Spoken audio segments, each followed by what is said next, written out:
Hey, Kansas City, listen. This is Reggie. Let's Talk Shop KC podcast.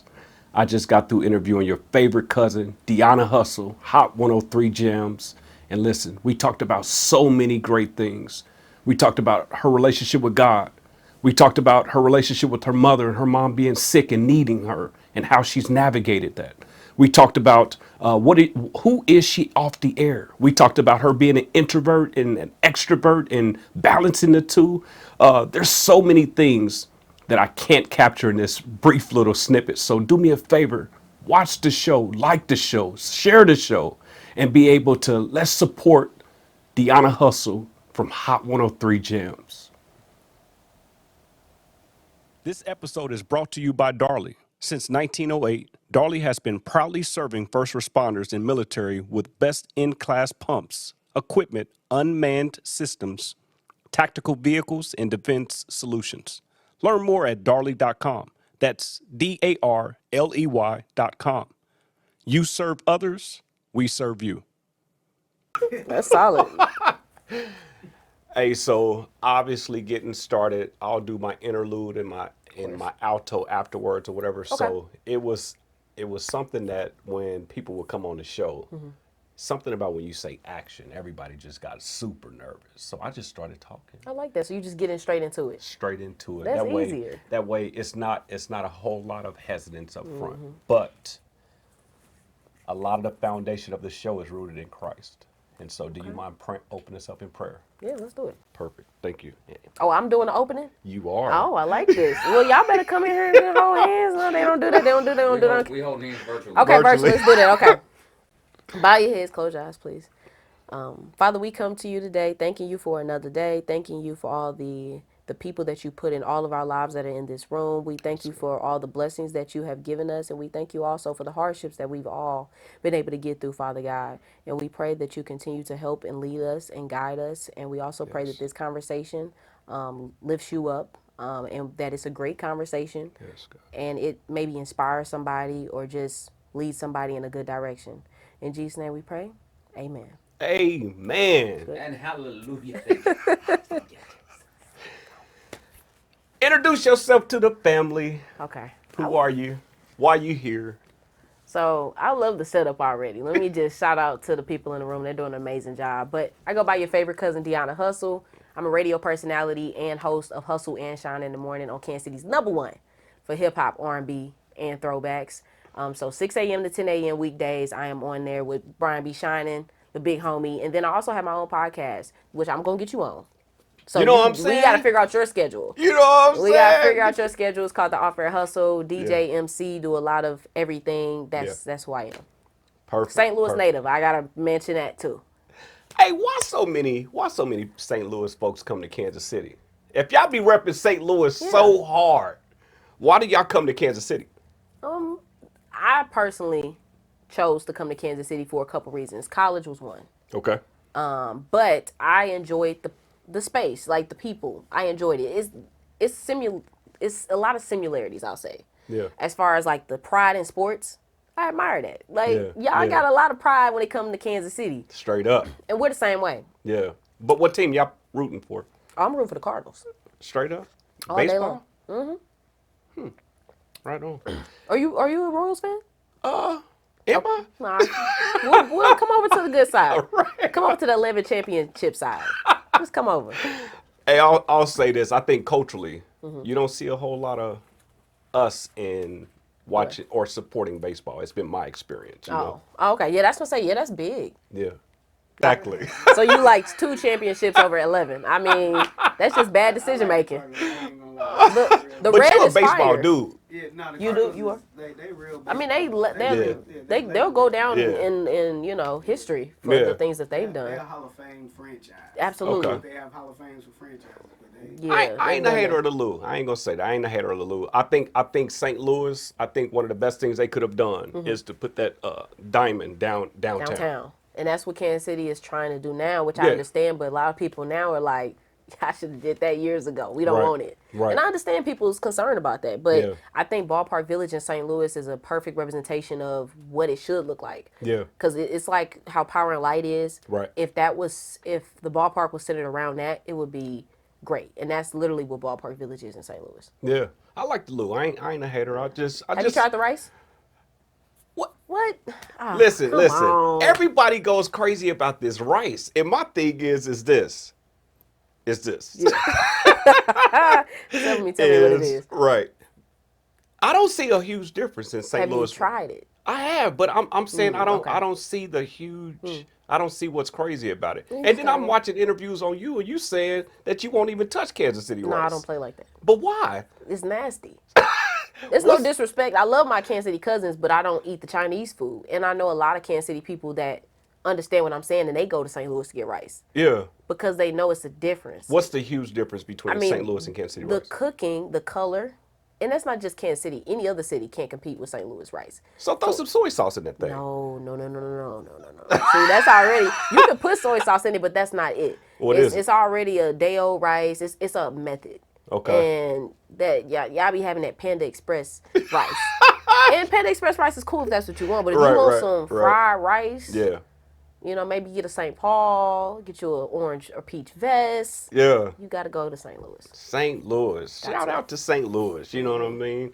Hey, so let's paint the picture for the audience, Okay. right? And so, born and raised in St. Louis, correct? Absolutely. Born and raised in St. Louis. Okay. And then, so what was life like for Deona HuSTLe growing up, right?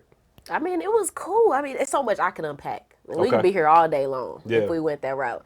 But I just recently had a event with the KC Current talking to young girls, and I was able to reflect on my childhood and how that's helped shape me. Okay. So I kind of maybe share a little bit about that direction. And so back then, basketball was my sport. Like, Yeah. that's what I cared about the most. That's all I did. Yeah. Basketball, eat, sleep, we go to school, that's all I cared about. Right. And so around maybe my senior year of high school is when I realized that, okay, I'm not at the level I want to be at to go straight D1. Because everybody want to go D1. Right, Don't nobody right. want to go NAIA. But sometimes that's your journey and that's what you got to do to get Yeah. to that level. But I was like, I'm just not where I want to be. I couldn't do AAU. My mom couldn't afford it. Because there was plenty of times where she came to me and she said, I know you want to try these other sports, but I don't have the time to take you to these practices, and you got to pay for the uniforms.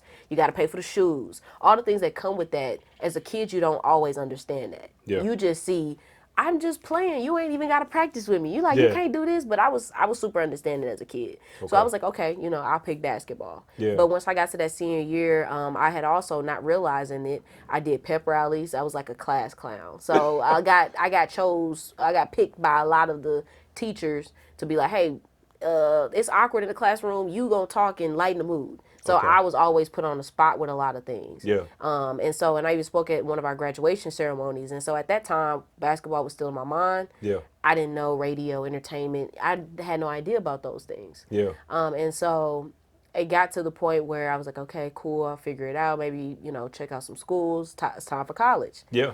And then that's when, and I feel like I might have shared the story with you about me picking UMKC Yeah. and me picking where I was going to be.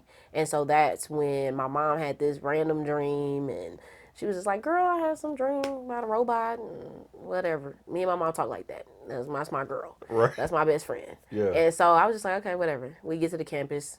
Of course, the orientation leader is like, oh, wait, we forgot to tell y'all that we just installed, robots into the library to go grab things. Yeah. And so we instantly look at each other like, okay, this is feeling right.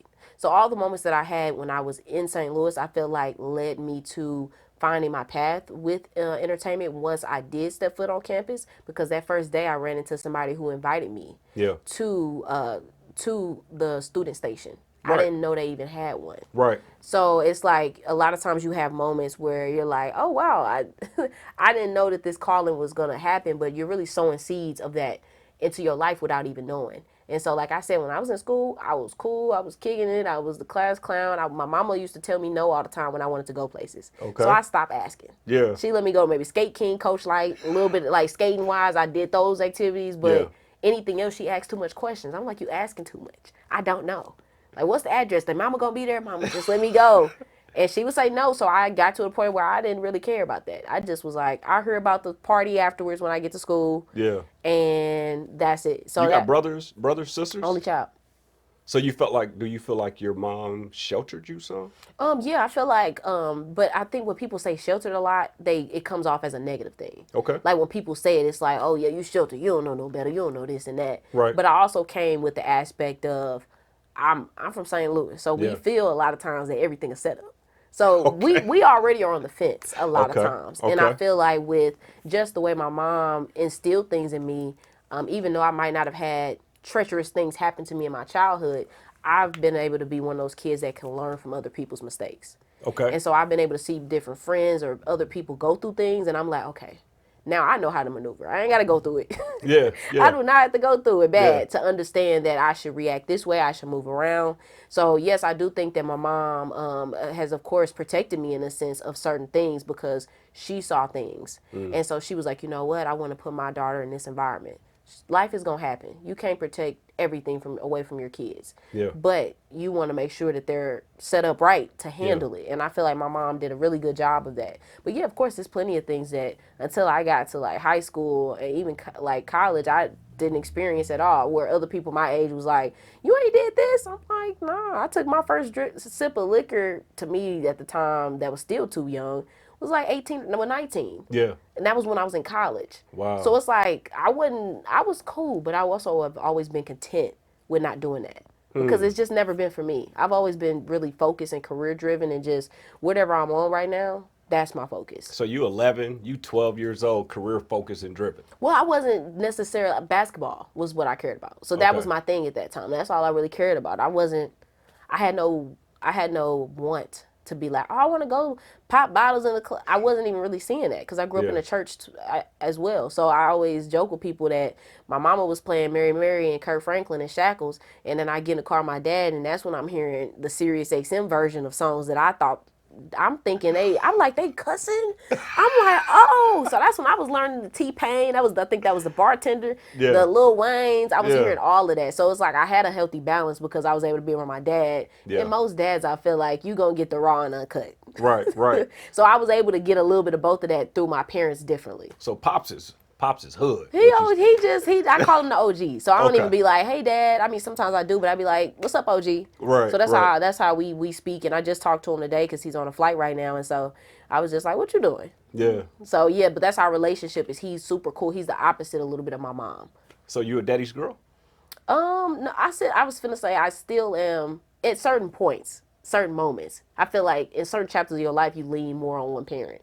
Okay. If that makes sense. Like Sure. if you're of certain age, because I always feel like same gender is always going to have a different connection. Because Okay. there's things that you're going to experience, like you're as a daughter. There's things that I'm going to experience that my dad couldn't understand because he's a man. Yeah. Versus my mom is like, okay, yeah, that period gonna come. Those type of moments are going to happen. Yeah. So I feel like I love on my mama and my daddy. Like I Okay. really like people know that I am like when it comes to my people, and then my grandmother too. My nanny is what I call her. I couldn't pronounce Nana when I was a kid. Yeah. So nanny was the only thing that worked. Yeah. So I call her my nanny to this day. And so like we're all really close and tight knit. And so even with my mom and my dad not being together, it never really mattered because I still never felt like, oh, I'm away from you or in this and that, and things feel strange. Like them my people is how I say now. Of course, Yeah. as a kid, I wasn't saying they're my people, they're my folk. Right, But right, that's how right. I am now. It's like, yeah, I'm gonna call my dad, I'm gonna call my mom, and then they come down here, they gonna kick it with me. Yeah. But it's different aspects of my parents, which I appreciate because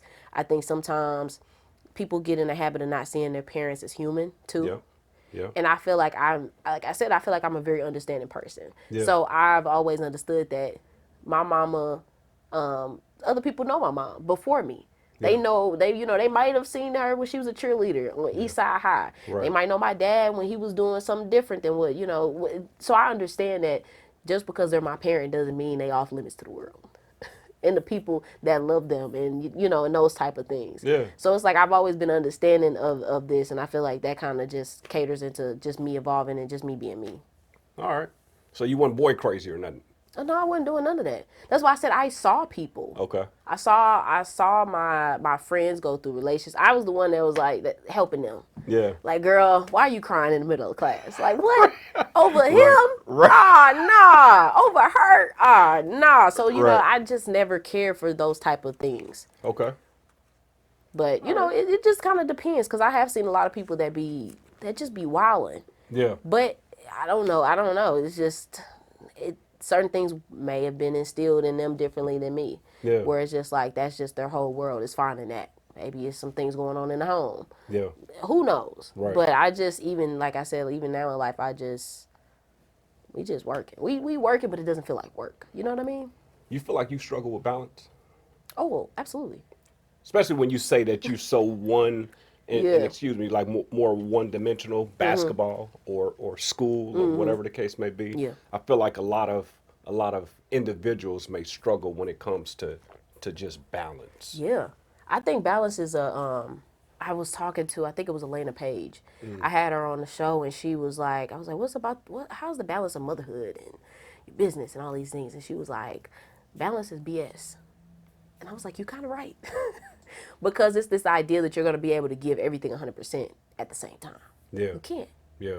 And so I understand that there's going to be things at times that might lack. Right. Like if I'm super busy for a weekend or a week, I'm probably not going to be texting back nobody. Yeah. Doesn't matter who you are in my life. Right, I'm right. not going to be texting back that much. So it's like now I'm giving y'all 10, 15%. Yeah. And I'm probably giving what I'm working on this amount, this different percentage. So I do find it at times may be difficult, especially being when you love things and you're passionate about them, it doesn't feel like work. So sometimes you might convince yourself, no, you can keep going. Right. Do another hour of editing. Yeah. This ain't even work. Yeah. This is what you love. Yeah. So it can get, to a point where you're like, okay, wait, I gotta do this. I gotta do that. And with me being a radio personality, I've learned quickly, almost 2 years in the morning show job, that it really doesn't stop. Yeah. Because even though I get off pretty early at 10 a.m., I Yeah. still got to go back to the station after this to record a couple commercials. Wow. And so, like, it just kind of depends on the scheduling. But even then, it's like your mind is steady going. Yeah. When I'm on social media, I'm just looking like normal people. Right. But then I'm also looking to see what I can grab for the show. That's good. Setting it aside. So Yeah. it's like you steady working, but you have to come to terms of being okay with that if that's what you want to do. Right. But balance, I feel like you do have to try to balance at times, but certain times, ain't no balance. That's good. I appreciate the candor, the transparency, especially considering the fact that we talk about just painting the picture. Sometimes I think it's real easy for us to be able to showcase what it's like, what life is like now after you've gotten it together per se, versus and so a lot of me revisiting the past is more so painting the story to how you got to where you are now, Yeah. where some would deem you really successful, Yeah. right? And so you're in college, you come to UMKC, you have this, what I heard you say, maybe epiphany. I felt like it was more of a God sent moment. Absolutely. Right. Yeah. Where you're in school. You think about that the world is your oasis. Mm-hmm. Right. You talk about like you're finding or trying to figure out what it is that you want to do, and then you and your mom had that special moment on campus. Yeah. And then more importantly, you're on campus, and then a complete stranger walks up to you and invites you to the radio. Yeah. You went to college for communication, right? Yeah. And so it was not on your plate to think about. At all. Right. Yeah, it And was not on my plate at all. So you could have said no when said individual Yeah. probably was trying to shoot his shot on the Nah, real. I was gonna say, nah, shout out to CJ. He came up to me and he was like, hey boo, I gotta Right. this, and I was like, okay. I'm like, yeah, and I was Yeah. nervous. I was super nervous. Right. Cause this was my first day on campus as a student. Yeah. And to me, everybody in there looked grown. Yeah. It was like it was like a lot of the black students was just hanging out Yeah. at a certain event. And everybody just looked so grown to me. And I just came from a school, the little boys over there didn't have no facial hair. Right. The girls didn't even, it looked super grown. So I definitely could have been like, thank you, and then not show up. Right. But I'm glad that I showed up. I'm glad I didn't let that moment intimidate me because I didn't know anybody coming to Kansas City. I made it a point not to follow where everybody else went. So I started a brand new everything here. I remember being in my dorm room, literally like one of the first, probably sometime during the first week, and I called my mom, and I was just like, because anything I call her and be like, hey, can you pray over me before I do X, Y, and Z? Amen. And she a prayer warrior, so she leads her prayer ops at her team, at her church and everything too. So I'm like, let me call my mom and see. So I had called her, and I was just like, I'm gonna go to this event though, but can you pray over me? And it wasn't, I don't think it was that specific event, I don't recall, but it was one of the many events that they do onboarding wise. Gotcha. And so I was just like, I'm kind of nervous, Mom, like about making friends. Like, Yeah. and you 18, 19, Yeah. so people be like, that's a big age. Like you Yeah. kind of grown in a sense. Yeah. But it's like you're still nervous in new environments of meeting people and finding the right people and not feeling like you just by yourself and it's a room full of people talking and you just like, and I know I'm outgoing and stuff, but still, Yeah. I just was like, I hope I, connect. And so literally I happened to have known one person. This was not planned. Right. She was a best friend of mine when we were 2 years old. Best friends at 2 is crazy. That's crazy. So our church and our schools were like, they were combined. Okay. So the church had a school. And so Yeah. we, like I said, we was super into church.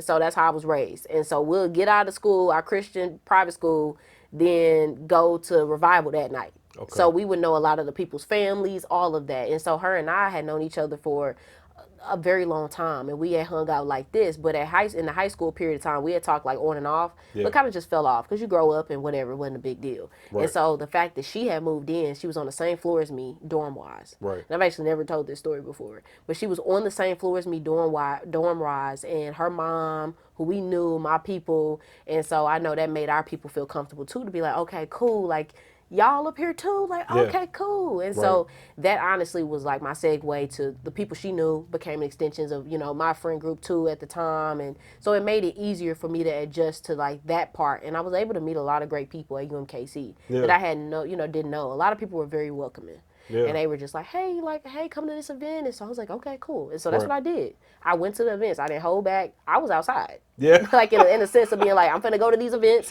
Right. I'm finna go to these resource events, see what y'all got going on campus. Yeah. Hang out with y'all. Yeah. And that's exactly what I did. Do you feel like when you seen that individual, Mm-hmm. was that another opportunity or moment that you felt like God was in the present, or you just felt like it was coincidence? You don't really think about it till these type of moments. Yeah. Of being like, oh wow, like that was really, it was perfect timing because we had, I think that same day she was moving in, she had DM'd me on Twitter and was just like, wait, you going to UMKC? And I was like, oh, and then that's when everything developed when I saw her and we were on the same floor. And so of course now it's like, wow, everything lined up so perfectly. And there's several other stories I haven't even mentioned yet that were related to those moments of feeling like this is right. Yeah. This feels like I should be here. Right. So it definitely feels like everything lined up perfectly, and it put me in a situation to become and experience the things that I have experienced now today. That's good. Let's go back to the story Mm-hmm. about a gentleman introducing you to the studio. Okay. CJ, never meet, Yeah, CJ, never met yeah, you, yeah, yeah. never talked to you, none Never, of those. yeah. And then, have you ever asked him, hey, why did he invite you to the studio of all the people? I gotta check. Nah, And then more importantly, why did you show up? I don't.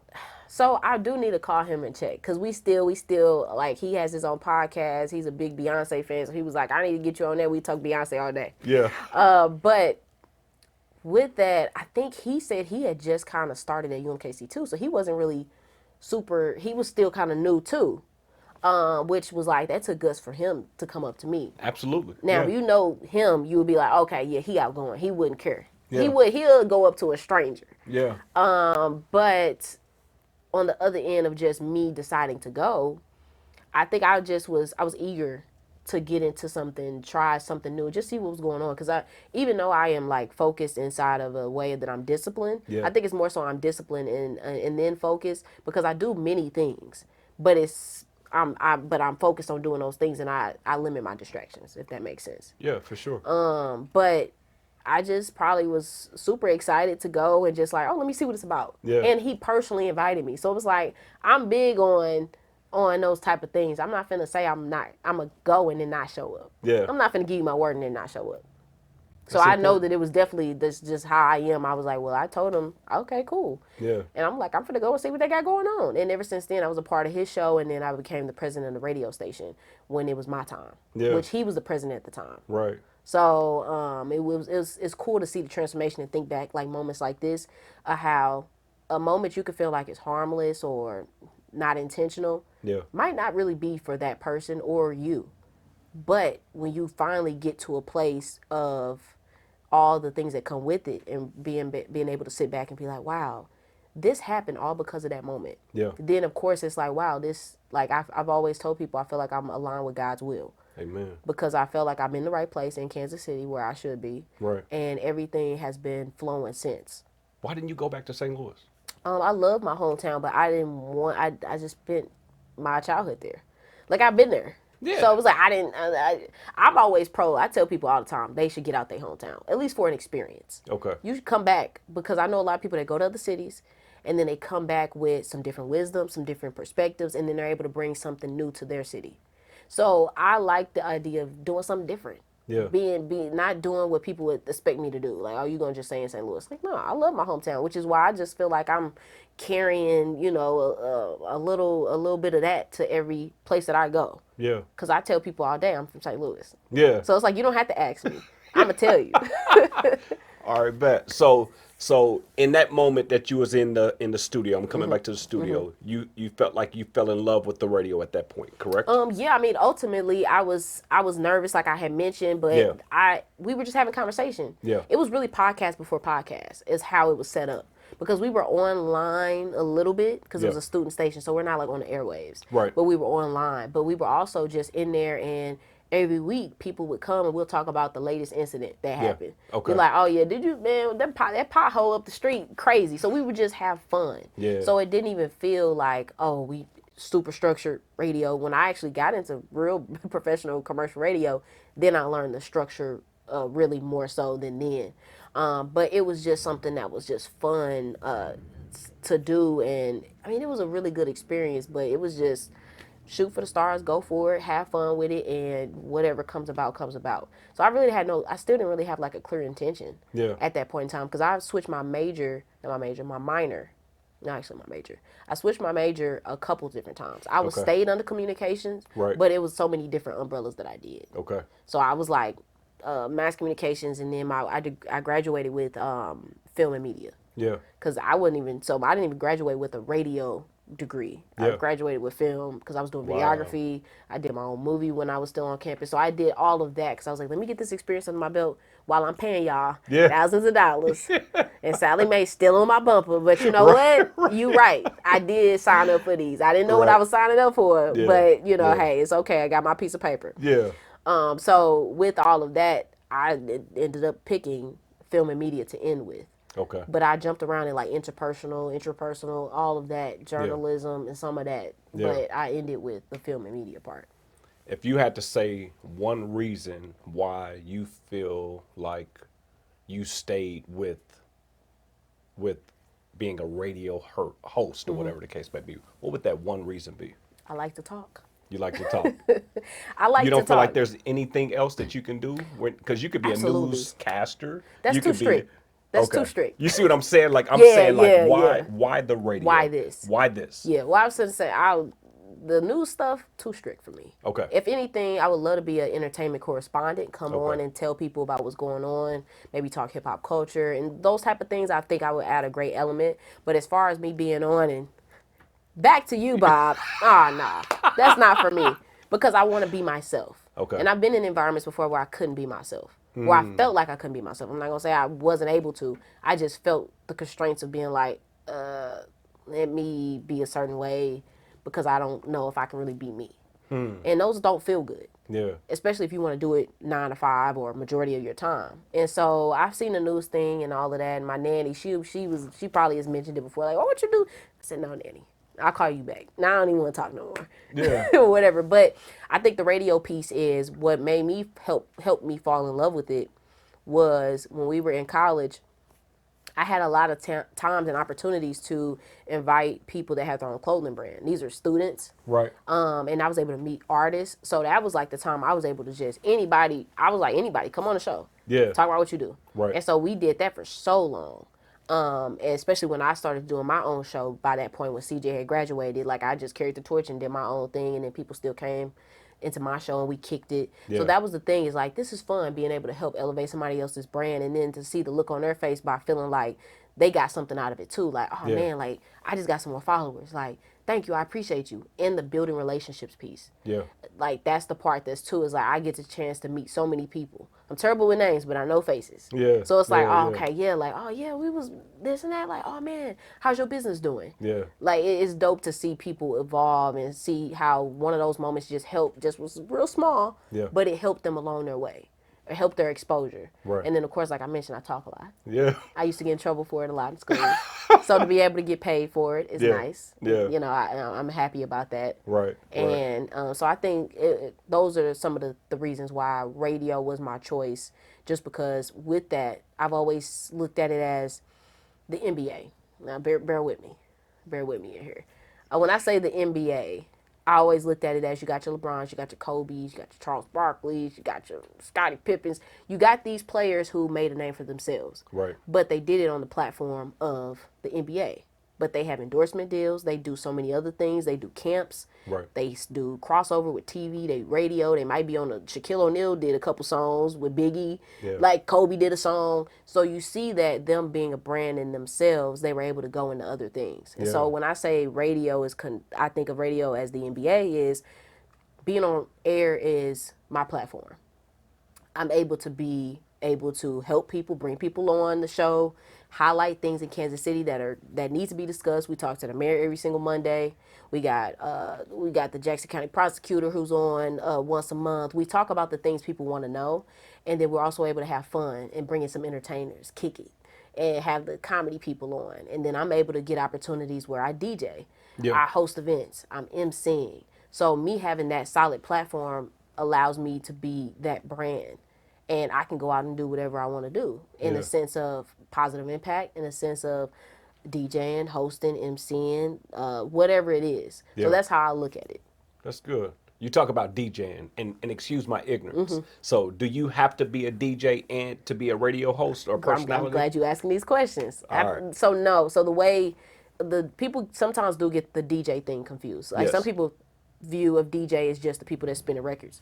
Some people, old school wise, they'll be like, "Oh, you a DJ at a radio station," and they just mean you just talk on air. Right. So I deem it radio personality are the people that actually talk. So I am a radio personality, but I also DJ. So I do play songs. I got my own controller. I'm DJing. I'm doing events and that type of thing. So those are two different things. You do not have to be a DJ in order to work at a radio station. There are a Gotcha. lot of people that are just voices. Got you. Voices that you've always heard. You always be like, oh yeah, I know so and so because you're so used to hearing their voice. Ricky Yeah. Smiley, I grew up on him. I don't know if he's necessarily a DJ, but those are names that are embedded in you when you're young because you just always hearing them. Yeah, Steve no doubt. Harvey at his show, you just always hear him, and I don't think he was a DJ. I'm not too Yeah. familiar. He might have did a lot of stuff before Family Feud and all other things. Yeah. But you don't have to only DJ, but then you do have some DJs that are like actually playing music that spin records on the radio. That's good. So it just depends on what you're doing and what your thing is. Yeah. Let's talk more about you saying that you've been in places and environments where it was uncomfortable, right? As a female, right? Do you feel like? Tell me about one of those experiences that you felt like that you experienced Yeah. as a black female in your industry. Well, so when I've worked at Hot 103 Jams, I've also held other jobs. Okay. Because until the last 2.5 years, roughly, I was part-time at 103. And that was a journey. That was amazing. The fact that door even opened.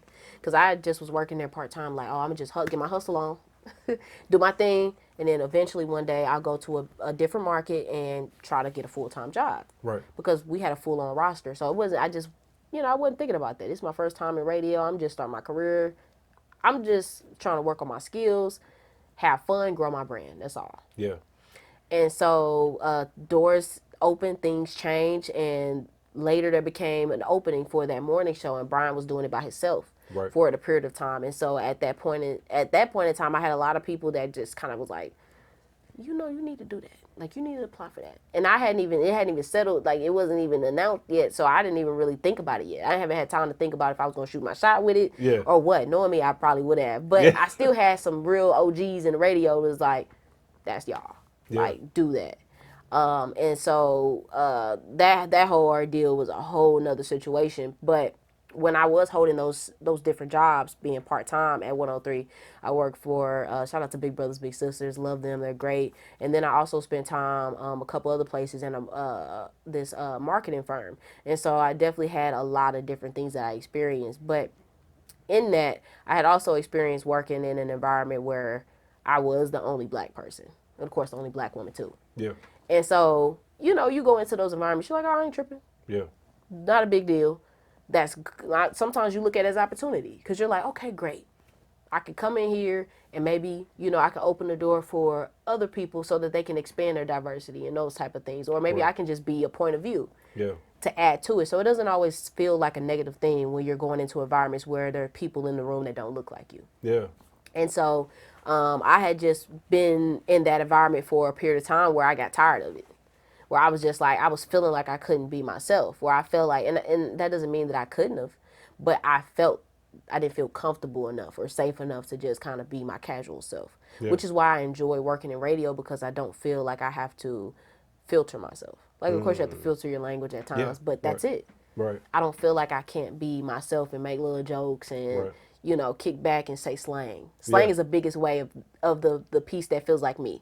Like, I'm in a more of a corporate space, and I feel like, oh, I can't say for sure. Like, yeah. And I understand sometimes there's a time and a place, and that doesn't mean that, that's bad. Yeah. I just got to a place where I felt like I was steady pulling back more of me, and I was calling it code switching, which I was doing, but then it started to bleed over too much. Right. Because you do so much of that, you might the lines start to get blurry. Yeah. You be like, am I code switching or am I switching up? And so I was at that place where I just was like, I'm the only one here. I done told them this and that. They ain't really trying to hear me and just certain things. And I just felt like I'm cool. And so I also was at a point mentally where I was tired. Like I was doing my thing as far as like hosting, and so I'm doing things too on the weekend. So a lot of times, even now, I'm working 7 days a week. Now, of course, I still take breaks, so it's not the whole day I'm working. Yeah. And I just took a break a couple weekends ago and just did nothing. Yeah. I played my video game. Right. I kicked my feet up. Yeah. Played a little bit of Madden. Yes, I play Madden. Is it not money in radio? Talk to me about that. Oh yeah, I mean, well, it depends on what you're doing. Okay. So why absolutely. Why are you working so much is what I'm asking. Well, because the thing is this: when you are working in a community type of position, like the mayor. Yes, Mayor Q does his thing. Right. He's great at what he does, and he also goes out into the community. Right. People want to see him. Right. They want to see him visible. Yeah. It's the same thing with radio personalities. I don't want to just hear the person tell me that so-and-so need to do this or we need this. I want to see them be about it. So it's like, we're not politicians, Right. but there's a certain level of community advocate that comes along with being a radio personality and a trusted voice in the community. So I can't sit there and tell you about these news reports and tell you about the good and the bad that's happening and not be out there in the streets with you. Yeah. And so when when the officer Elijah Ming had his candlelight, like I went. Events like that, like we all a part of the community. So just because I'm on so air, you're not no getting matter. paid for do that stuff. You're doing No. it because you want to. Yeah, because you want to go out and you want to be, you got to be a part of the community. You can't just sit up and talk behind a mic speaking on behalf of the community and not actually being a part of it. So it's like I'm always kicking it and going out because, one, I mean, I'm still in my 20s, so I want to go out and do things. I don't want to be cooped up in the house right now. Yeah. Sometimes I do, trust me. I like my alone time. Yeah. But when I want to go to these things, events, community, whatever visuals, whatever it is, I want to be able to be a part of it. And I want to be able to speak on behalf of the community, not because I'm seeing it on Facebook, but because I'm there. You keep saying you. You keep saying that you want to bring all of you into a space. So I'm gonna challenge you just for a second because you Let's do don't. Hey, she kind of giving me that Melissa a little bit, bro. Am Because I? she's I'm Shout out to saying Melissa. I'm saying in the sense that she was so poised in her language and her speech that I want to make sure that the young people capture what it is that you're giving because you're doing a really good job at Oh, I eloquently appreciate it. delivering your message, but I want you to come down just for a second, okay? Okay. So to help with that, I want you to tell me who is Deona without mentioning any of your titles. Who are you? I'm fun, I'm chill. I'm a very chill, laid-back person. I feel like a lot of my friends around me feel like I am the calm. Out of my friend groups, I'm the calmest. Okay. I'm not the one to get hype. I'm the one to be like, hey, let's be patient about this. Let's see this through. Like, hey, let's not make it go left Yeah. if we don't have to. So I feel like I could give you a laundry list of adjectives to help describe me. So I mean, I don't know. You got to give me a little bit more of a direction because I feel like you know, your titles don't define you. The things you do don't define you. That's just, of course, what you're used to telling people and being like, hey, I do this and I do that. But when it comes to just me, how I am, I think I show that through my work, which is why it's easy to express what I do. Because it's like, just like I might mention of helping people come together, elevating people, I'm the same way without that. So if I wasn't on air, it's like, it's still we trying to build relationships, which is my biggest thing. Right. I've had a lot of people help me along my way, and it's like, I want to do the exact same thing. And so I've spoken to a lot of youth, specifically young girls, just about like how I've navigated the insecurities you have, regardless of what position you in, the things that's gonna come, the confidence that is gonna be, gonna be rattled every now and then, how you bounce back. Yeah. And those are things that I feel like comes with just how I am. But that's what I'm saying. I don't know. Let me ask you this. What would be something you mentioning on my podcast? What would be something that someone would be surprised to learn about you? If you had to think about something. Well, I mentioned the gaming thing. I feel like a lot of times people be like, you play video games? I'm like, yeah. So you can't use that one. You I already ain't used that gonna one. use that one. You already he said said he gonna that challenge me. Yes. He challenging me. What's something else that someone would be... I mean, people know the basketball thing. Right. I'm gonna have to say it out loud to see if I can thumb through some things. Go tab to tab. I'm trying to see about me though. Yeah. Not about the people around me, or different things. Not about my mom or dad. About me. I would say that I like to be alone. Like, as far as I'm an extrovert, but I'm very much an introvert. Once that social battery's down, don't want to go nowhere. An I'm introvert on the radio. No, extrovert. Extrovert. Okay, my bad. Yeah, but when Okay. so it's like I like to be, I need to recenter myself, like in a sense. Like, I just can't do too much crowd, like when it comes to certain things. Yeah. I can do it, I'll be all right. You ain't gonna see it on my face like, oh man, she's bad. I'm not finna start shaking or anything. It's just a matter of, I be tired. Yeah. I be like, okay, I'm cool. My friends sometimes they be like, oh, let's go to the next spot. I'm thinking I just DJ for 3 hours standing up. 3 hours ain't even that crazy as other times, but I'm ready to go home. Yeah. So that's kind of how I am. Is sometimes people might be like, oh wow, like you be everywhere. I see you all the time at places. Whole time you don't want to be there. And I'm like, sometimes I do, but when it come to 1 and 2 in the morning, I'm ready to go home. So sometimes I have had conversations with people where they be like, oh wow, like I didn't see you being an introvert completely, but Right. I like to I like to separate the two and being like, okay, I can kick it, but that social meter goes down. I'm strict. Yeah. My friends know it. Yeah. They know not to ask me certain questions. I'm the person in the friend group that if you ask me something, it's probably because you definitely need to. Like, I'm the last resort for stuff because they like, oh, we already know she ain't trying to have no company. Yeah. They're like, we ain't trying to stay at your house, and I'm like, that's cool with me. But that also speaks to this only child part of it. Okay, I can see that. So do you not want a family? You not want to be married? Talk to me about that. So that stuff is beautiful. I think that there's chapters for that. Like, I feel like I'm very much at an early stage of the chapters of my career and the chapters of exploring things. And so I feel like a lot of times people, especially for women, they'll be like, oh, you didn't dream about the white dress and all them things. And it's like, of course, that would be lovely to do those things and have the family. But for me personally, like, I really shout out to the women that are able to balance motherhood, Yeah. being a wife, Yeah. their kids, everything, Yes. and their careers. Yeah. It's a lot. Yes. And that's not something at this age that I've aspired for. Okay. Is like, hey, I want to be, because the way I view it is, I'm a very positive thinking person, but I view it as you bog down. Yeah. You can't do all these things because you have to take care of these people. So it's the same thing with why I talk a lot with my friends about their siblings. And they're like, I got to do this for my sibling. I'm thinking, girl, he'll send him some cash app and he'll be all right. Right. So that's how I view it, because I also have not had that experience where I understand while they are really cool with their siblings and they come to their rescue. Yeah. But I haven't had that upbringing in a sense of coming to people's rescue like that.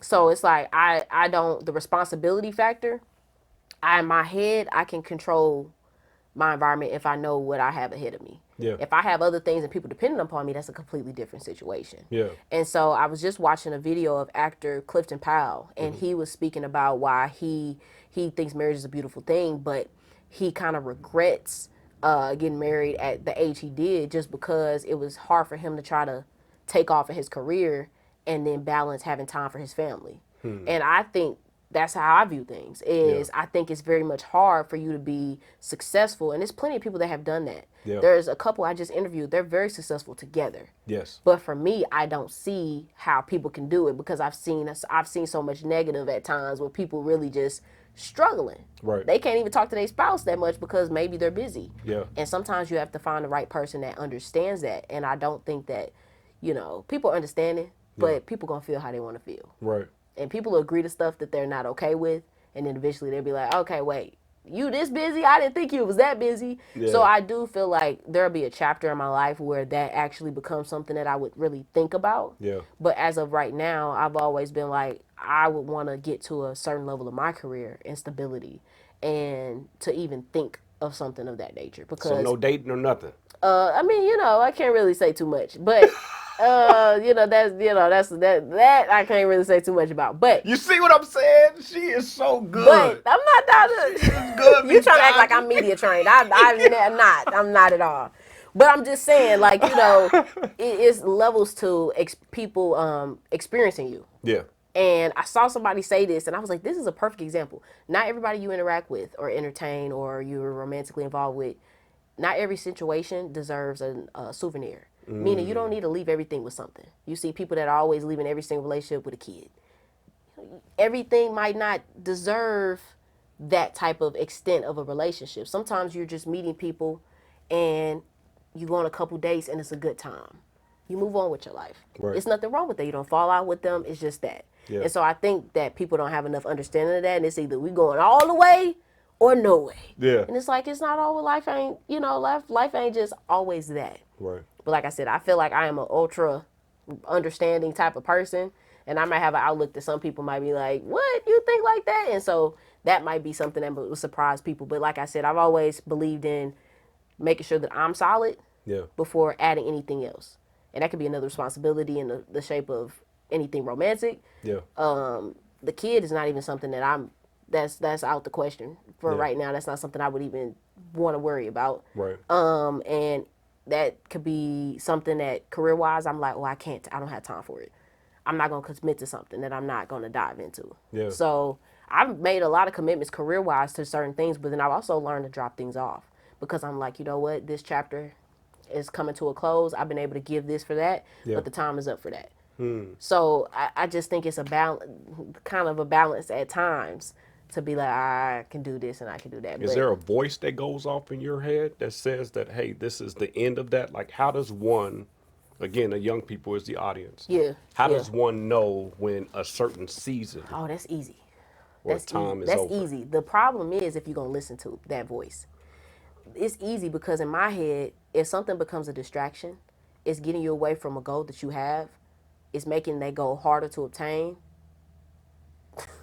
You cutthroat. It's time for you to get to that point, but it's not that easy. Yeah. Sometimes you're going to have to, you want to cut something off in your head.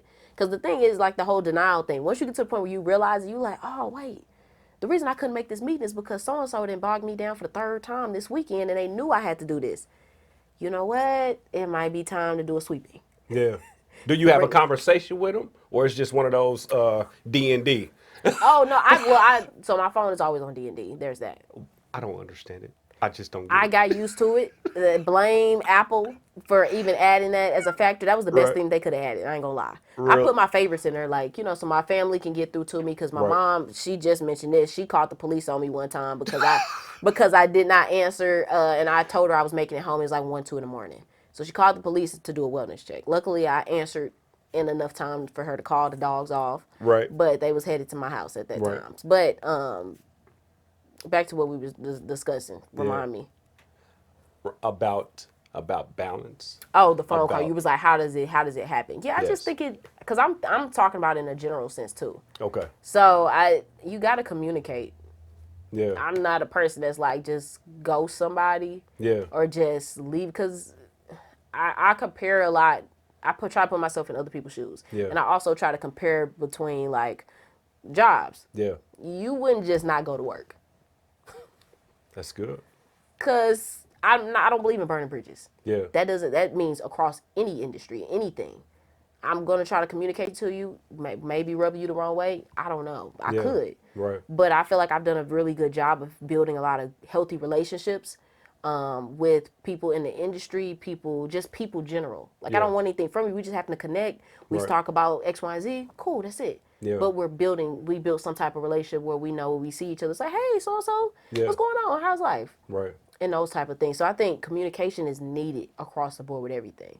Whether people can take that is Yeah. another part of it. Yeah. Because you can have those conversations and people is just not, they might not That's take good. well. That's good. I've done a little research on you to know that there was nobody that formally mentored you. You've said that on numerous occasions, where there was somebody that you went to for everything, right? But my question to you, being in your position Yeah. and working as hard as you got to get in your position, sometimes God blesses you to be Yeah. a blessing to somebody else. Facts. So although you may not have been mentored, talk to me about, are you mentoring someone at this point in time? No, I'm not mentoring. So since I have worked at Big Brothers Big Sisters, I've had exposure to see what that looks like. Right. And of course, I had always planned to become a big. Yeah. But I spent about a year and a half, almost 2 years at Big Brothers, and then I moved on to another job. So at that point in time, my calendar continues to, every single chapter of my life, it gets more hectic. So I know mentorship can look so differently. Right. The only reason I have not committed to anything yet is because, as far as programs, I would want to consider who the program's through, like how everything's run.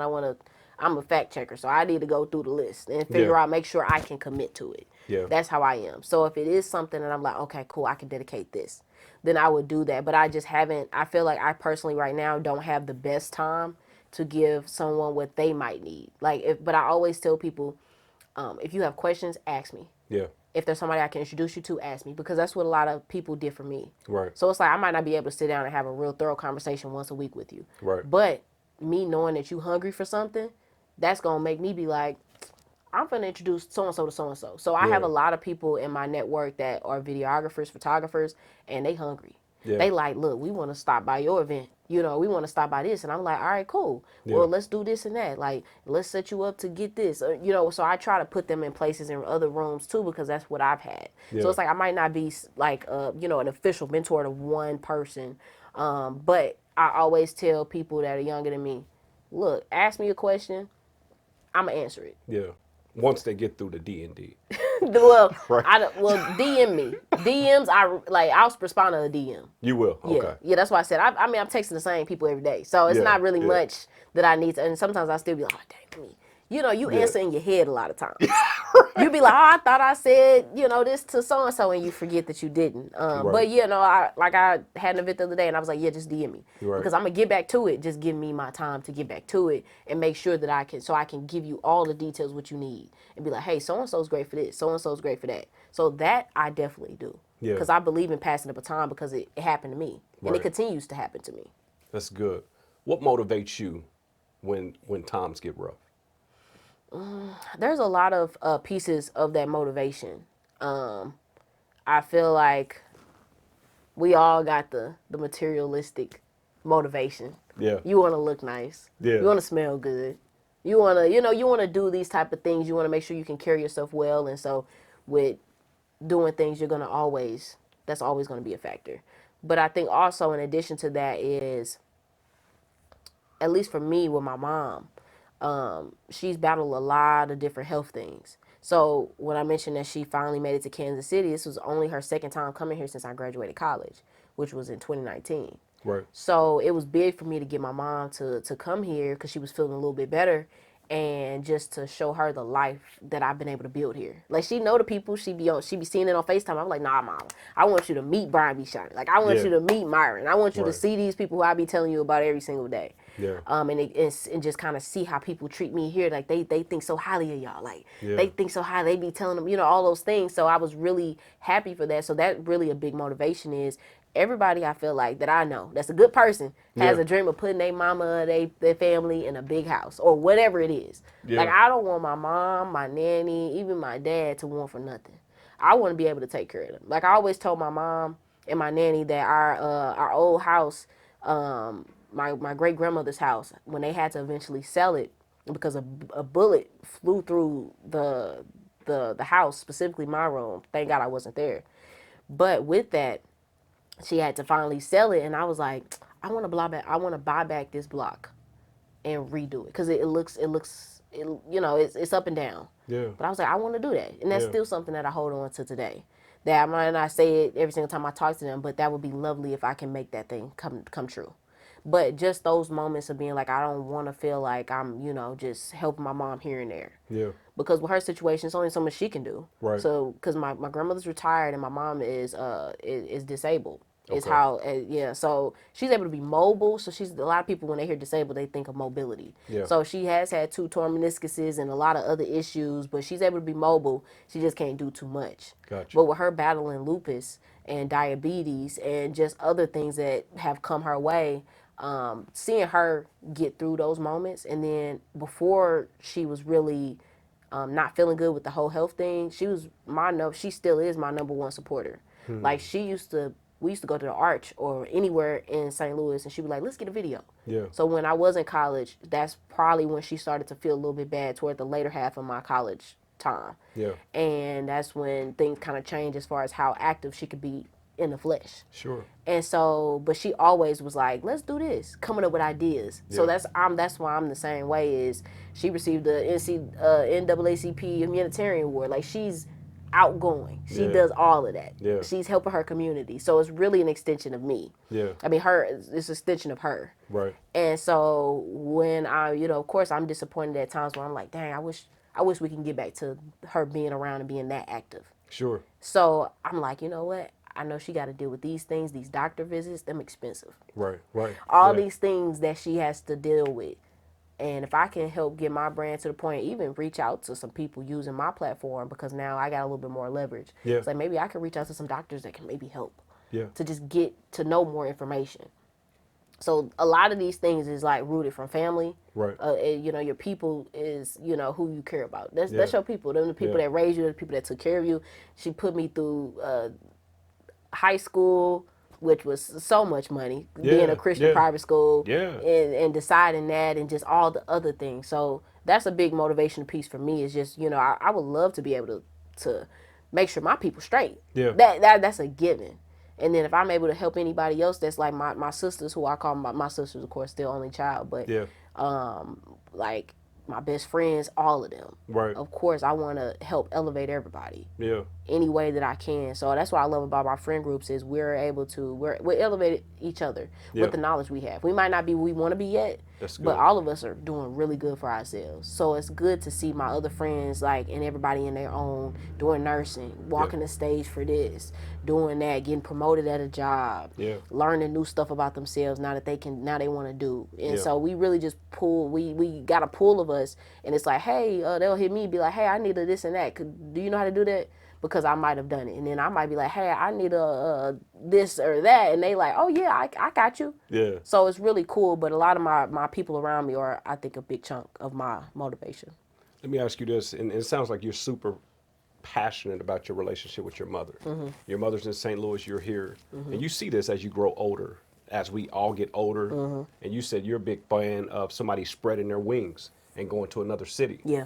How do you navigate the fact that your mom is disabled? She probably could use you back home. Absolutely. Like, how do you navigate? Like, do I even stay here and continue this branch Yeah. that I've built, or do I stop everything about my life Yeah. that I've decided to do, and then get back home to take care of the one that did all of these me. sacrifices for you? How do you navigate that? That's a great question. With you. that, that's a great question. But with that, she's not the type to even want me to do that. Like, she'd be like, no, you ain't doing that, girl, we'll figure it out. So I never even had to worry about like, oh, I'm gonna do this. But I had some of my friends that stepped in that were still in St. Louis at the time, and they used to go and stop by and help her. So they used to get her trash because at the time she lived at a place that had, oh my goodness, so many steps. So it was likely where she wouldn't come out the house for a very much extended period of time. She needed her trash taken out. She had to go to the mailbox. All the things that we, not saying we all take it for granted, but things we don't think about sometimes. Yeah. And so a lot of my friends, helped and stepped in, or they was like, "Hey, you want me to check on your mom?" Like my friends was concerned, so they was helping. Yeah. They were helping. So I really do appreciate the village that I have because it wasn't a question. It was because we all tell each other stuff. So we'll be like, "Hey, pray for my auntie. She in the hospital right now." We'd be like, "Okay, bet. I'm finna tell my mama too to pray for her. That's cool. Okay." So that's how my friends are set up. So it wasn't just on me. Yeah. I had help. And my mom also has her church village that always helps too. That she is a part of, that she helps with, and she has a couple different positions in the church. Yeah. So she's valued by her own group of people. They value my mom from my group. Yeah. So it was never a question of, oh, you got to stop everything and go there. Right. But it did make me be like, okay, cool, let me see if I can come back home for this weekend, or like maybe I can help then. Or I popped up on her a couple times for doctor's visits, which she didn't know. So it was a complete surprise. Yeah. When she found out she had lupus, she had to start doing infusions. So when that moment happened, I popped up on her, and like the look on her face was just like, okay, like it was fun with some flowers and everything. And so that's what I try to do, because I understand when you're battling health, you already got that situation going on. Yeah. But your spirit can get, get taken to a different place too. Yeah. So you want to make sure that your person or whoever is dealing with health issues is still has a positive outlook. Yeah. Because you see a lot of times when people do end up in the hospital, they're in situations where they might be super down about it. Right. Then their health takes a real dive. Yeah. Because your mind is not even in a place of getting better. Right. So that's how I do my part in trying to send her flowers, do just little surprises and do things and be like, okay, let's do this. So that's what I've been able to just kind of add and enhance, and it's been fun. That's good. Let me ask you something. And maybe I'm just staying on this just for a second, but and I might even get your take on this. As a father, as a parent, you would think that the goal in a lot of that is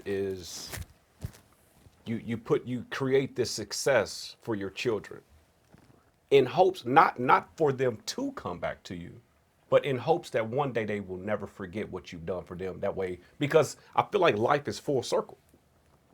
It's full circle, right? And so, and I'm just challenging perspective here. I'm not saying one way or the other, absolutely. right?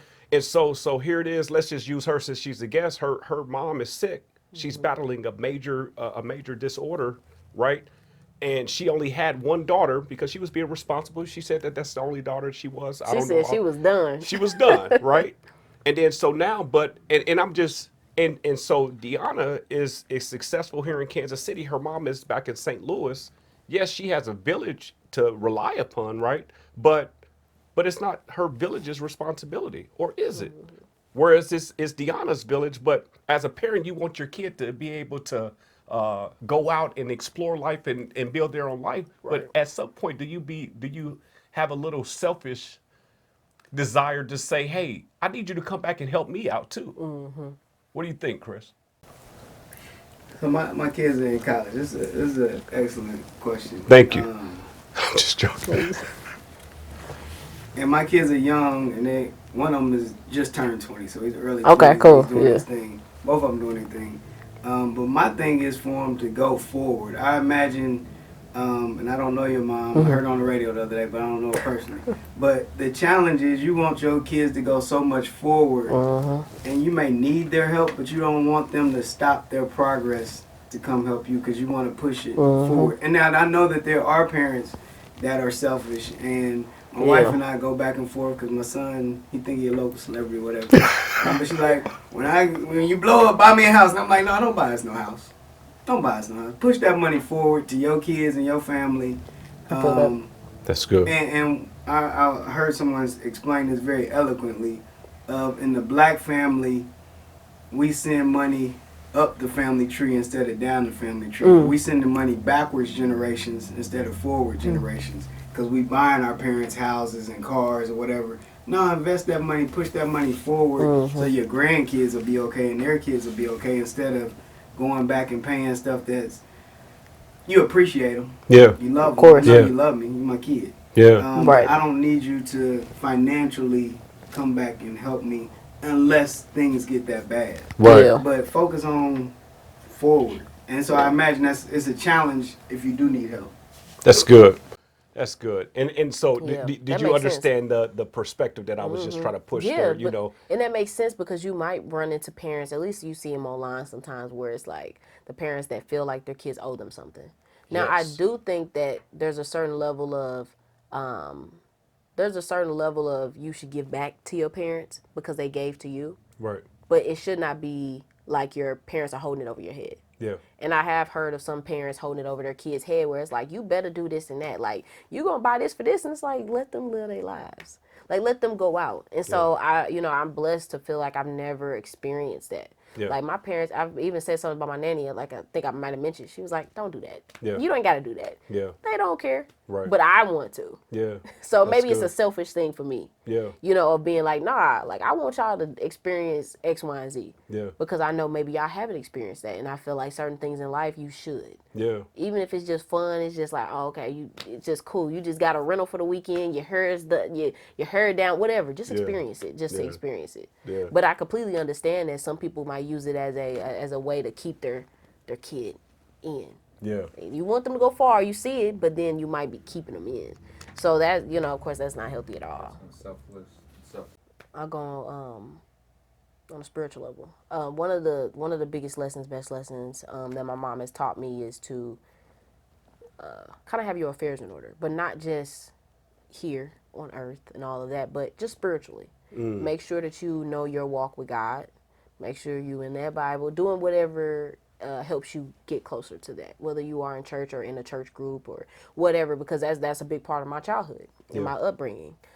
Is being involved in the church. I've seen her be involved. I used to super late at night. She used to go to Bible college, and so that was super late. Yeah. And so we'll be in there. I'd just be chilling. They over there talking about the stuff. I'm a kid. I'm probably playing. I don't even know if I was maybe my PSP, Game Boy, or whatever. And she's learning and to become a pastor and all of these things. And so that's something that she always instills in me.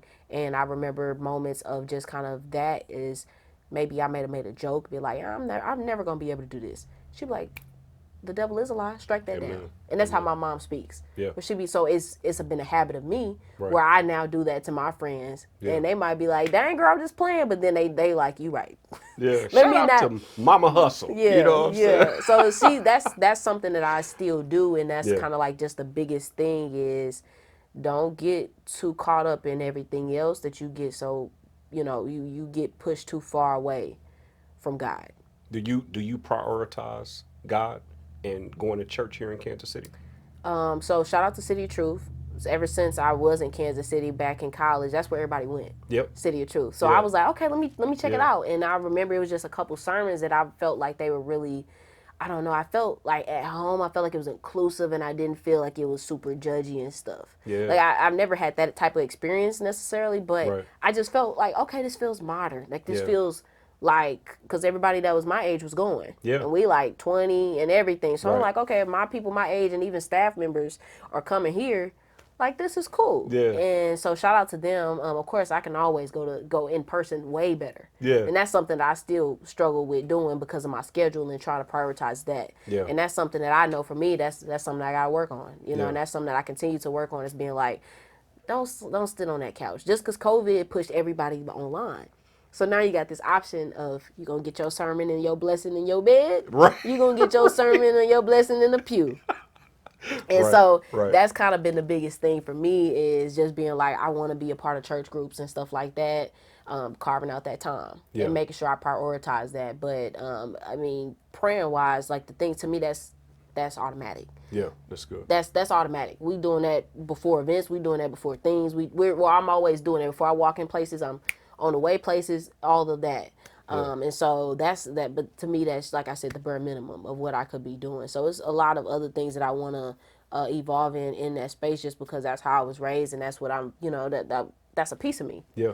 And you want to make sure that you're still gaining knowledge in that space. Because I was looking at this video the other day, and it was just somebody in the random streets asking people, "Hey, name books of the Bible starting with this letter." Right. And I was sitting there like, dang, have I not went down, like I used to know them by heart. Right. So that was something that I said, I need to learn these again. Like I'm finna challenge myself to learn these again because that's just something for me. It's just like, I don't know these in order no more. Yeah. That's crazy. Yeah. And I didn't realize half them names was in the Old Testament. I was looking at the Old Testament like, when did they add these?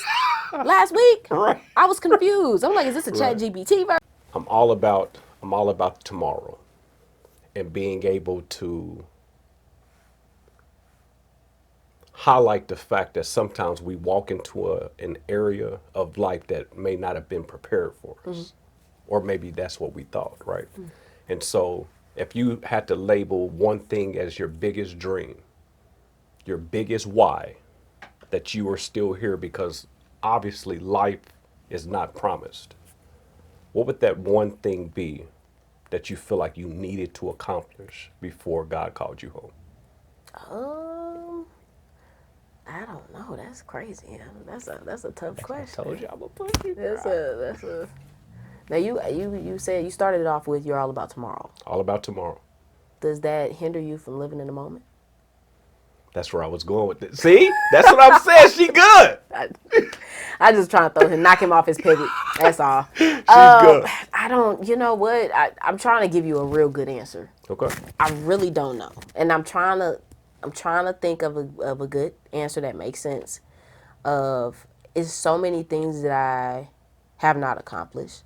I am very much happy to have accomplished what I have. So nobody ever is gonna say they done, ever. Like, oh, I did everything. Y'all can have all of that. I'm done with it. There's chapters in my life that I don't do anymore. I did the videography thing. That was cool. That was fun. Don't really necessarily. I do it for my brand, but I don't do it like I used to for companies and all of that. So it's so many things that I would like to achieve one day that I don't know what to give you. I'm gonna hit you again. Okay. I'm gonna hit you again. There are so many radio stations out here, right? And I love HuSTLe and Sean, right? If somebody were to watch your show, what would they walk away thinking about you?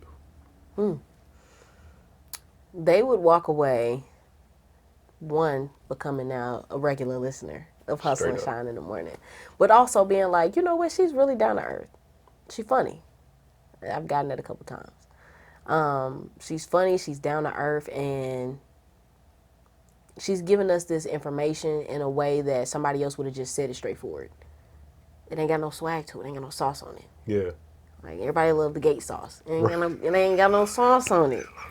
So I feel like that's what the element I add. I can repeat the same lines as somebody else. It's not gonna be the same way. Yeah. And it's not gonna be received the same way. Right. My goal is to make you receive my stuff on a whole nother level where it's memorable. And so I do think that not every break on air is gonna be memorable. Right.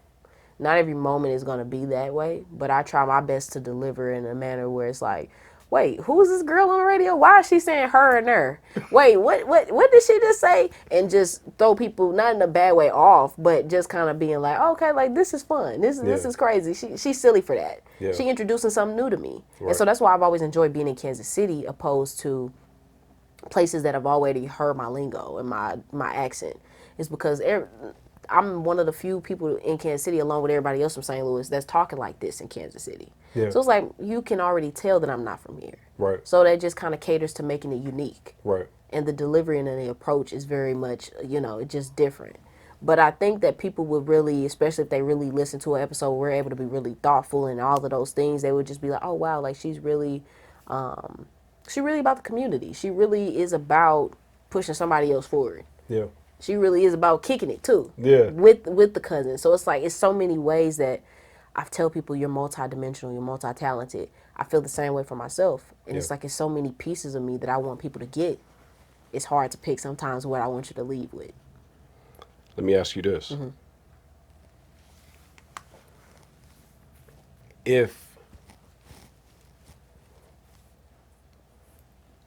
My brain is going, I'm telling you. A big part of the show is the young people, right?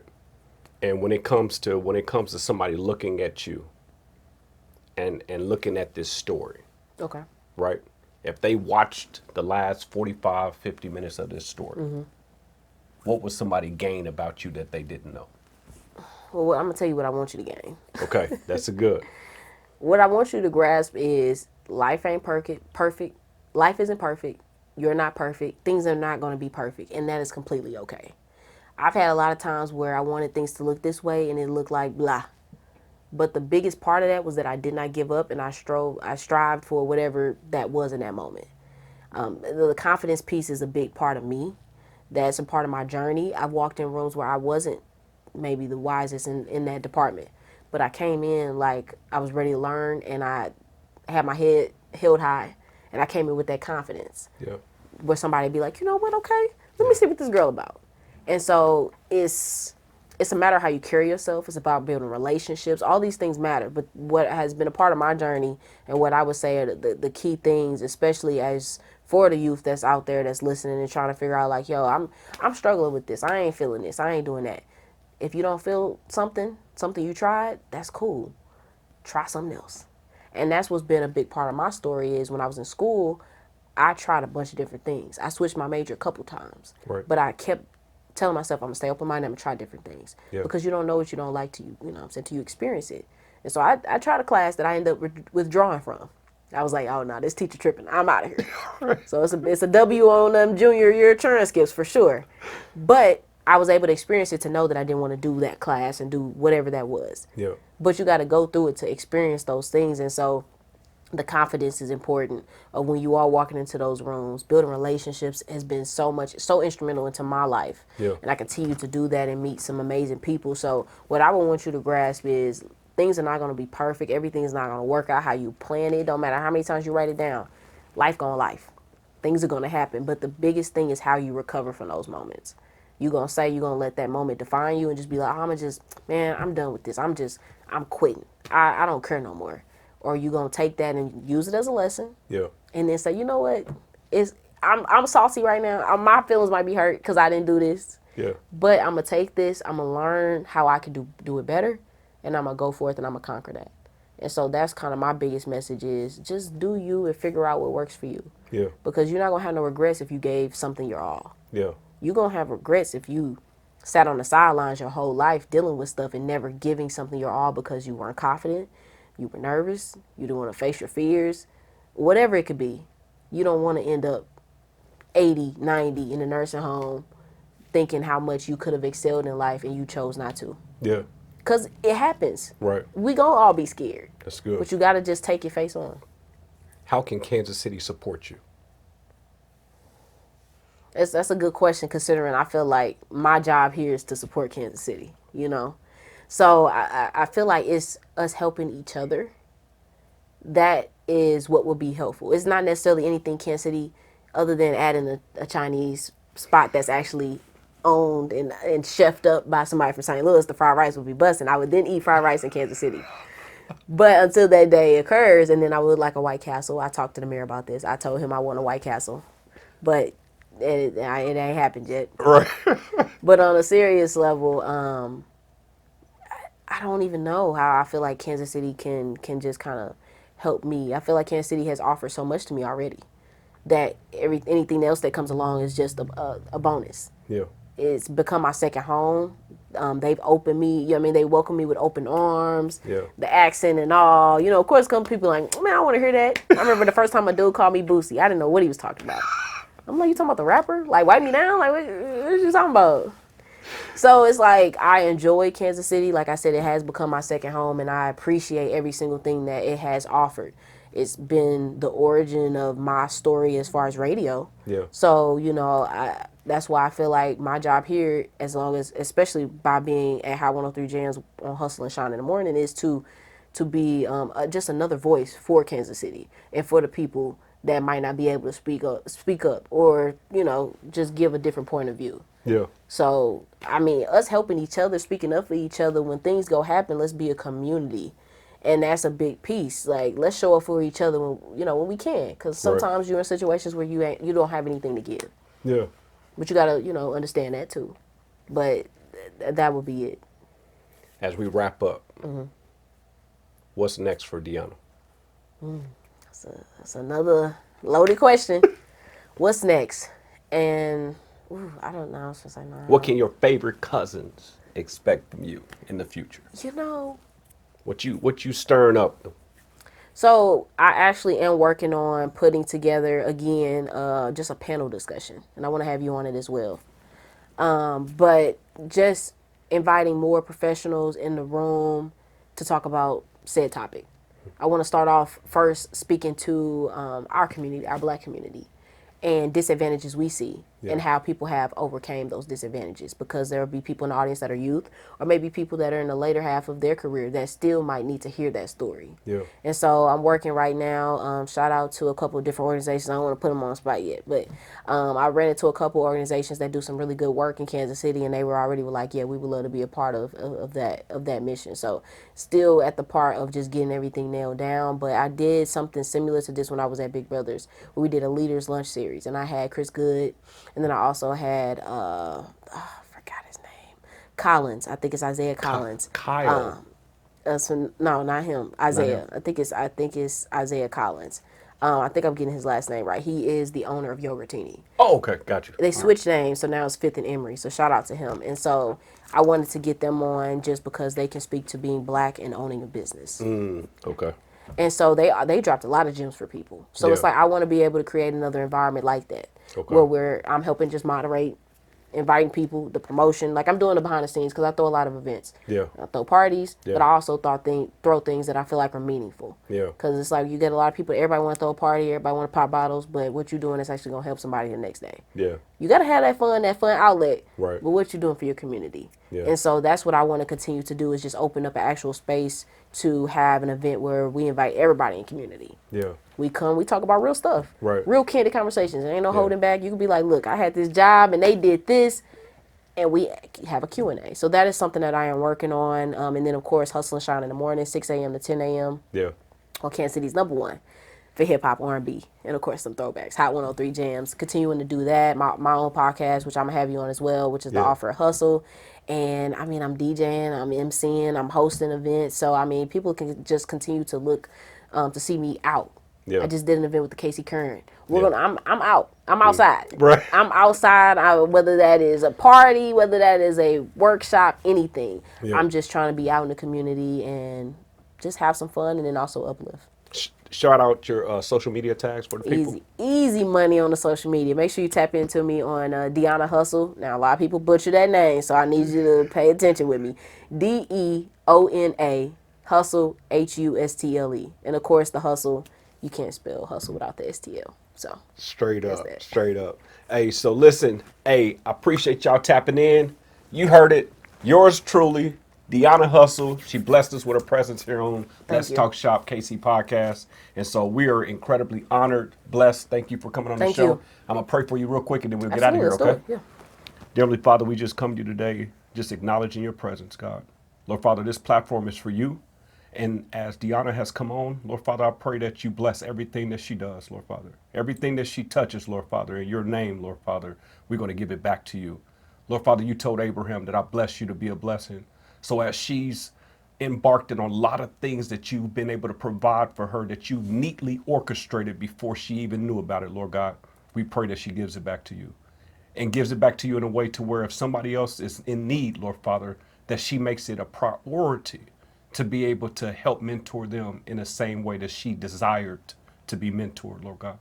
Lord Father, we just thank you. We acknowledge your presence here on this show. And Lord Father, I pray that you just order her steps, Deona's steps, in everything that she does as she gives it back to you. In Jesus' name we pray, amen. Amen. Amen. Perfect. You heard it here. Let's Talk Shop KC podcast. Thank you. Appreciate it. Around him, but I have yet to actually meet him. I know that moment will come, eventually, which would be really dope. Yeah. But sometimes people don't realize how much a historic station Hot 103 Jams is. And it's one of them things is you got to just make sure you keep embracing it and enjoying it as long as you have it. Because if something happens to anything, you'll be like, dang, remember when we, nah, don't say that now because you wasn't saying that when you was mad they wasn't playing your song. So you got to make sure that you understand what's in your own backyard. And a lot of times that's what I'm telling Kansas City people. Yeah. Because I view it as a historic station. And I'm honored to be there. Yeah. And other cities respect KPRS. But sometimes you don't respect something that you're just given. Yeah. We didn't talk about it much just because I felt like she's talked about it a lot. I don't listen to the radio, so can you tell us what KPRS offers the community? How much time you got? Too much talking. I want to listen to the radio. So How for the long people ago that have are you like stopped? A long. What's a long? Like 20 or 10 years ago? It's before the cell phone. Oh, okay. So before I 96. started with satellite. So for people that are like me, Mm-hmm. that are set in our ways and hard-headed, I get it. What does 103 offer other than somebody that would complain and say too much talking? I get that. So, I mean, and the good thing about that is we have time constraints, which is why I did podcasting, because I felt like I couldn't get out everything about topics. So I'm like, I need my own platform to talk about how I really feel on stuff, because it's quick. We just reporting. The aspect I like about radio, especially since it's here, is local. A lot of cities are going syndicated because they're filing for bankruptcy. So they're in situations where they can't afford to have a team in-house. But when you do that, you lose that local piece. You hear somebody talk about California weather and talk about California things, and you like, I'm in Kansas City. I want to hear this. I want to talk about the issues we've been talking about. I want to talk about the marriages did this. Yeah. So I think the biggest piece that it adds is that local piece to feel like a community. And sometimes you might not be at a stage of life where you want that community. You know what I mean? Like, so I get that. Some people are like, I don't want to hear that. Yeah. I'm cool, and I get that too. But I think that it's limited talking, because our job is, I'm not on there to be Barbara Walters. Right. I'm not Wendy Williams. I'll throw some shade somebody way for sure, but that's it. I'm going to just tell you the news, tell you the weather, and to me, I view it as I'm holding your hand as you get to where you're safely to your destination. That's good. That's it. That's good. And some breaks, it's going to be me telling, us talking to the mayor, asking questions people really want to know. Sometimes it's going to be us just reporting stuff that KSHB had that's major, that we got to talk about. Sometimes that's us doing fun segments, like That's My Jam, and letting people kind of feel like they got something fun to do. Like, oh, let me call in and finish the lyrics to this Genuine song real quick and win $1,000. Yeah. So I like it for those type of reasons. But I understand when people are like, I can't do the radio, because I get that too. And I didn't understand more about radio till I started to work in it, because you just hear it a lot and you be like, they playing the same songs. I'm so sick of this. And so once I was able to understand the method behind the madness, I was like, oh, this makes sense. And Yeah. every city does it. Yeah. And they got to do what keeps the bills going and all these things. So I think that specifically KPRS offers an authentic style of radio that a lot of people don't have, because they're owned by big companies. We're the oldest continually ran black station in the country. Yeah. That's starting to become very much a rarity when it comes to black owned anything, especially in radio. So I think of it as, we see what's going on with all this stuff and the Jimmy Kimmel situation and things of that nature, where people were like, is freedom of speech going to be stripped from people in media? And so we still have to follow FCC guidelines, so we're under that too, but we still have a level of, we can speak our minds. That is not like, hey, you can't say this because, it's a white owner and we don't have that. So I appreciate that independent style to it, and we don't have to follow other people's rules. And so with that, you get the real. You get people that we're saying people's real opinions of everyday people that's 9 to 5. That's like, yeah, be shining. That's how I feel. We not on there just making you saying stuff because the person above us is saying you got to say this. Yeah. Because we wouldn't. None of us would probably be there with that, because we're opinionated people. That's so good. we would never be in an environment where we have to do that. So that community piece, the authentic piece about Hot 103 Jams, is super important to the community and the history. It's a lot of people that have had some type of experience or memory with that station. Yeah. It's sometimes I run into people that was like, man, I called into the Hot 88 one time and won a prize, me and my homeboy. I'm like, really? Then you get the people that went to and did G-Rap. Oh, yeah. Melissa did G-Rap. Generation Rap, you know what that is? Generation Rap was basically an opportunity to understand what podcasting was in high school, and being able to, mentorship. You talk about mentorship. It was the opportunity for you to be able to get experienced Yeah, they was like on air and everything. Like they Yeah. were doing that. Lady T ran that, and so that Yeah. was a lot of kids. A lot of the, I mean, they're grown now. Yeah. Because they haven't done it in COVID. Kind of put a stop to it. Right. Because they couldn't have people in the station for like at least 2 years. Yeah. And that's when I started. So I had a very much interesting environment that I had to learn because I'm like, I want to be in the community. Right. But at that point, the world had shut down. Right. So it was like I was just a voice, and on social media, but. Y'all don't know me, so all you hear is the words and the country.